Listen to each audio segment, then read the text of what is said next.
All is quiet downtown Halifax right now, but just a short time ago, this place downtown inside the Scotiabank Centre, it was buzzing. Edge of your seat kind of stuff, an extra end thriller to close out day 3 at the Canadian Olympic Curling Trials. Hi again, curling fans. Devin Haru for Rock Channel. Yeah, like I said, inside this facility, people were gripped by this heavyweight battle between Team Gushue and Team Dunstone. It came down to the final rock, and in the end, the skip from Manitoba, Matt Dunstone, a fist pump for the win. Just a huge victory. Dunstone remains undefeated, 4-0. Gushue drops to 3-1. Speaking of that 3-1 record, Team Jacobs also improving to 3-1 after a win over Team McDonald. That's 3 straight wins for Jacobs. They're feeling good right now. Then there's a bit of a logjam at 2-2 because McEwen picking up a crucial victory over Kevin Koe here tonight. So both of those teams are 2-2, still in the playoff hunt. And how about this? Team Kleiter defeating Team Epping, picking up their first ever victory at the Olympic trials. Okay, everybody's still talking about that extra end win. Matty Dunstone told me ahead of all of this, he felt like it could be a big battle. It turned out to be just that. Let's hear from him and a few of the other victorious curlers here tonight. Matty, ahead of tonight, you said you wanted it to be, your words, a hell of a battle. And it was. Take us through it. Yeah, I think that was 11 ends of complete and utter mayhem. Yeah, you know what? I thought we controlled majority of that game. Again, didn't start with hammer. We just did what we do. We flipped hammer right away. Cracked it open in 7.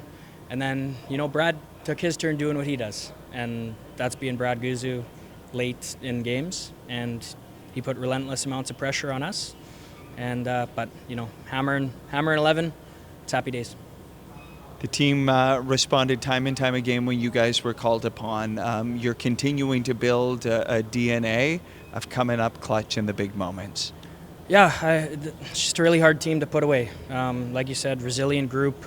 When our backs are against the wall, that's when you see the best of this group. Not always an awesome thing, but it's a great trait to have. And that's a trait that this group has. So, really proud of the guys. That's an enormous game, obvious for very obvious reasons. And, just proud of the group for, sticking with it and, bearing down when it was getting a little tighter down the stretch.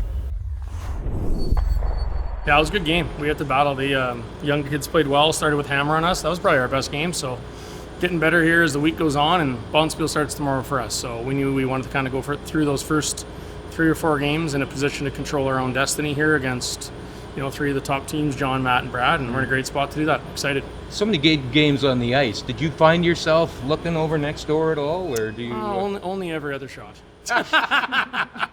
No, I mean, you're super focused on your own game, but certainly crowd roaring for pretty much everybody too, right? Like there's not obviously Brad with his, being local and the favorite, but great crowd cheering for everybody, lots of good shots out there, so you have a peek over here and there. And when the game's not on the Jumbotron, you're always looking up at the other sheets. So no, it's good, but we're sitting in a great spot. We're getting better every game. I mean, the ice melted the first day and a half, right? So kind of getting used to the new setting here, which is great. The ice is very good now.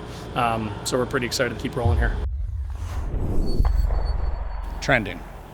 I think we're trending the right way now. Like, first, we're throwing it good, just haven't quite got the results we want sometimes. Every game we've been in, so could be 3-0 or 4 or whatever the heck we are right now. But we're at 2-2, so we just got to keep winning. You seem very relaxed. Where are you at with all of this, and how you're approaching these trials in this pressure-packed situation? I mean, for me, it's just another curling event. I know it seems weird. Everyone keeps talking about the trials being this big thing. Yeah. It's another event. We try to win every event I come out and play. It doesn't matter which event it is, if it's here, if it's at the Grand Slams, or if it's at the Brier. I want to win them all, and this is no different. It's my first one, but it's what it is. Yeah, pretty good. The wins aren't easy to come by, so when you're playing this competition, it's nice to get one out there. been the biggest eye-opener for you at this event? I mean, you've watched it on TV a lot, but playing it, what's been the biggest eye-opener? Yeah, I think just knowing what's at stake and just you have to bring your best every game, and we're slowly learning that as we go and just trying to build on that game. This stage, you've made some highlight reel shots, Rylan. What is it like to make just a scintillating shot on this stage? Yeah, it's awesome. The crowds have been so good out there too. It's really, really noisy and a lot of fun for us players. So I'm just trying to soak it all in out there. From the perspective of importance of wins, I mean, 3 losses was in the mix at the pre-trials, so you're saying there's a chance. Obviously, that was a big win from your perspective. Yeah, absolutely. We're gonna keep this sticking it every game and just go one game at a time. Try to stack some wins and see where we end up at the end. So a 2-game day for the men now complete, and we still don't really have any sort of clarity on the playoff picture. It's going to be good on day 4, Tuesday, here in Halifax on the men's side. Just 1 game for them. It was a 1-game day for the women, of course. They were the matinee here, and wow, everybody was wondering how Team Homan was going to respond after a loss to Team Skrlik last night, and well, they answered all the questions. An emphatic 12-5 victory for Homan over Sturmey this afternoon to improve to 3-1. Team Einarson, they are on a roll, a confident bunch right now. They pick up a 4th consecutive win. It was a bit of a battle, got nervy at the end, but a 6-4 win over Team Laws.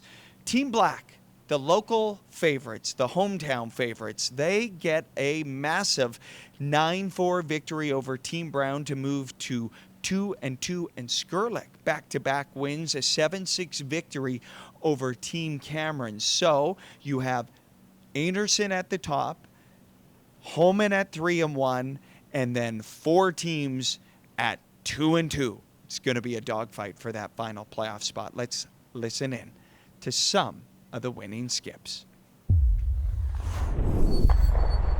A few things I'm not going to tell you, but just a few tweaks that we made and felt like we came out stronger and a little bit more precise today. Rachel, this team is so resilient. I think it's been a couple of seasons that you've lost back-to-back games. What is it about the makeup of you and this team that just seems to punch back big time after a loss? You're just going to learn from your losses and going to play better the next game, and we really make sure that we tighten the screws after we come up a bit short, and that's what we did this morning.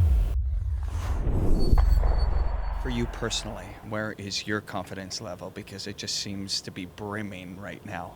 Yeah, I'm feeling really great and comfortable with the ice, and I think I got a really good handle on it. We're all playing well from lead to skip, so we're really capitalizing on any opportunities that are given to us, and I think that's what's key this week.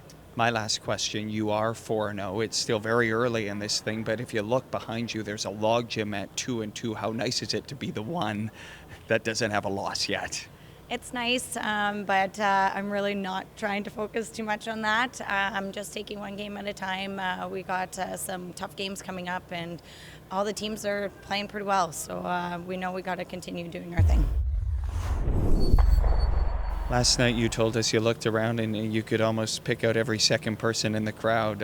Could you pick them out again today, and what was it like to be in front of this home crowd again? Yeah, definitely. And it was a little smaller crowd, but there was so much of our family and stuff, so you could pick them out even easier, which was really cool because I knew exactly where they're all sitting, and you hear like someone yell your name or clap for your shot, and I'm like, I know those people, and they're here and they're supporting us. Last one from me. You're back to even. Are you feeling like you could get on a bit of a magical run now? I know that the opening weekend was a tough schedule, but now you're right on level ground, and do you feel like maybe something magical could happen here at home?